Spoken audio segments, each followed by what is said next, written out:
पितृपक्ष 25 सितंबर तक हैं। इससे पहले आप पितृपक्ष में कभी भी कोई चीज़ खा लेंगे जो मैं अब आपको बताने वाली हूँ, जमकर पैसा बरसेगा पूरे साल।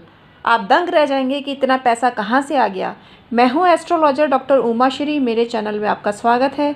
आज की जानकारी बहुत महत्वपूर्ण है। पितृपक्ष में आपको क्या खाना है जो 25 सितंबर तक विद्यमान रहने वाला है, और उससे पहले आपको जब भी टाइम मिले आप ये चीज़ खा लें।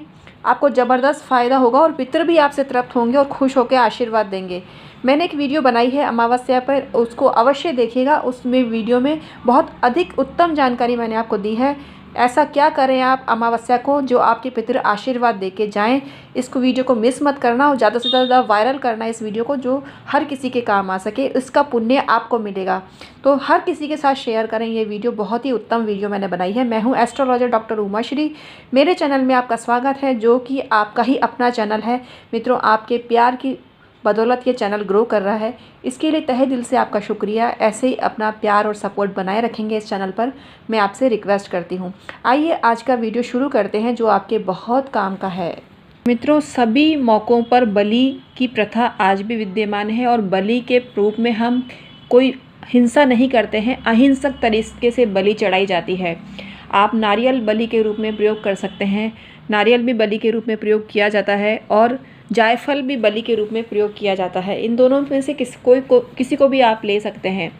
बलि देने से आपको पूर्णता प्राप्त होती है। जो अनुष्ठान या काम कर रहे हैं उसमें आपको पूर्णता प्राप्त होती है। बेसिकली जो यमराज के मार्ग का अनुसरण करते हैं, वो श्याम और शबल नाम के सांवले और चितकबरे 2 कुत्ते हैं। तो आप ऐसा कह सकते हैं, मैं उनके लिए अन्न का एक भाग देता हूँ, वे इस बलि को ग्रहण करें। पश्चिम, वायव्य, दक्षिण और नैऋत्य दिशा में रहने वाले जो पुण्य कर्मा कौवे हैं, वे मेरी इस दी हुई बलि को ग्रहण करें। तो इससे अभिप्राय ये है कि आपको क्रमशः कुत्ते और कौवे को भी बलि देना चाहिए।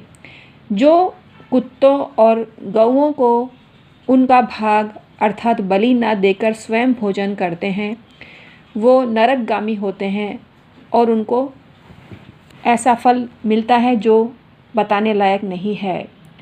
तो कुल मिला के आपको पक्षियों को और चिड़ियों को, कुत्तों को उनका भाग अवश्य ही देना चाहिए। इससे आपके पितृ प्रसन्न होते हैं और आपको आशीर्वाद देकर आपका भला करते हैं। अन्न साक्षात ब्रह्मा है, अन्न साक्षात विष्णु है और शिव है। इसलिए अन्न के समान दान न कभी हुआ है न होगा। जो पहले बड़ा पाप करके भी पीछे अन्न का दान करता है, वह हर पाप से मुक्त होकर स्वर्ग लोक जाता है। अन्न, जल, घोड़ा, गौ, वस्त्र, शैया, छत्र और आसन, इन 8 वस्तुओं के दान यमलोक के लिए उत्तम माने जाते हैं। जो इस प्रसंग को सुनता है अथवा श्राद्ध में ब्राह्मणों को सुनाता है, उसके पितरों को अक्षय अन्नदान प्राप्त होता है। तो अन्न का दान अवश्य ही करना चाहिए। अन्न का दान पुण्य समान बताया गया है, क्योंकि अन्न के बिना भूख की आग से तृप्त हुए सब प्राणियों को जीवन का अभाव हो जाता है। तो आपको अन्न की प्रशंसा करनी चाहिए, और अन्न के समान दान ना तो कभी हुआ है ना होगा। तो आपको श्राद्ध पक्ष में या नवरात्रों में अवश्य ही अन्न का दान करना चाहिए। श्राद्ध पक्ष में दान करने वाला महान लोक को प्राप्त करता है, और आपको अच्छा खासा परिणाम मिलता है। श्राद्ध पक्ष में जो मनुष्य जूता और खड़ाऊ का दान करता है, उसको बहुत पुण्य की प्राप्ति होती है। जो मनुष्य पितृपक्ष में काली दाल बना के खाता है, उसका कभी भला नहीं होता है। तो काली दाल आपको नहीं खानी चाहिए। कड़ी चावल भी श्राद्ध पक्ष में नहीं बनाए जाते हैं। श्राद्ध पक्ष में ऐसा अन्न बनाना चाहिए जो सहज ही ग्राह्य हो। श्राद्ध पक्ष में कद्दू की सब्ज़ी श्रेष्ठ होती है। कद्दू का रायता भी आप बना सकते हैं। दही में डूबी हुई कचौरी आप किसी को खिलाते हैं तो आपका अत्यंत भला होता है। आपके पितृ समान ही वो आपको आशीर्वाद देते हैं। इमरती या कंगन भी इस में खाए जाते हैं, लेकिन उससे भी ज़्यादा पुण्य मिलता है अगर आप खीर बनाकर उसका भोग पितरों के निमित्त लगाते हैं और प्रसाद के रूप में आप ग्रहण करते हैं, तो आपको अद्भुत फ़ायदा होता है। तो कुल मिला के ये कहना चाह रही हूँ, श्राद्ध पक्ष में जो भोजन बनता है उसको प्रसादी के रूप में आपको ग्रहण करना चाहिए।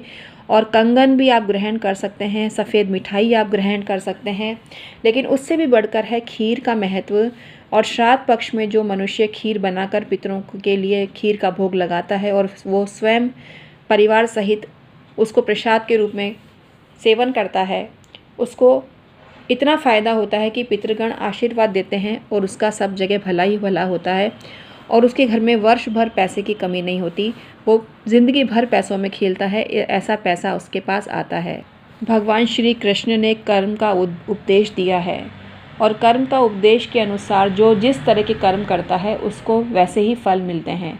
वेद में कहे हुए देवताओं और पितरों के परंपरागत पूजन का जो निषेध करता है वह ब्रह्म हत्या के समान पापी हो जाता है। तो आपको ऐसा नहीं करना चाहिए और पितरों का पूजन का निषेध नहीं करना चाहिए।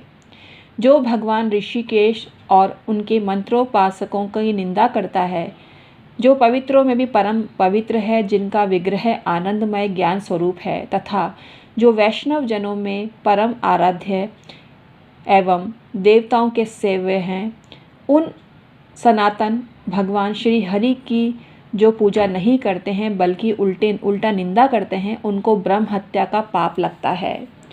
जो कृष्ण जन्माष्टमी, रामनवमी, एकादशी, शिवरात्रि, रविवार व्रत जो अत्यंत पुण्य प्रदान करने वाले हैं, ये 5 पवित्र व्रत जो नहीं करते हैं वे चांडाल से भी अधिक नीच मानव ब्रह्म हत्या के भागी होते हैं।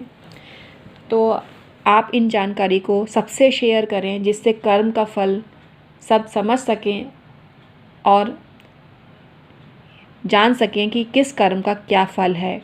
हम एक अन्य वीडियो भी बनाएंगे जिसमें आपको कर्म के फल के बारे में बताएंगे। आज का वीडियो इतना ही। आई होप आपको पसंद आया होगा। तो श्राद्ध पक्ष में आपको खीर अवश्य खानी है और खीर खाने वाले की हमेशा धन के मामले में विजय होती है। धन उसके पास बहाने मार के नहीं, बिना बहाने के ही आता है और सतत आता रहता है। वो ज़िंदगी भर पैसों में खेलता है, करोड़पति बन जाता है। करोड़पति से अधिक भी कोई सीमा है तो उसको भी लांघ जाता है। सीमा तो है ही, करोड़पति से ज़्यादा अरबपति और अधिक मिलियंस में वो खेलता है। ऐसे उसका सारी लाइफ बीतती है। तो हम हैं एस्ट्रोलॉजर डॉक्टर उमा श्री। आज का वीडियो समाप्त करते हैं। Thank you so much.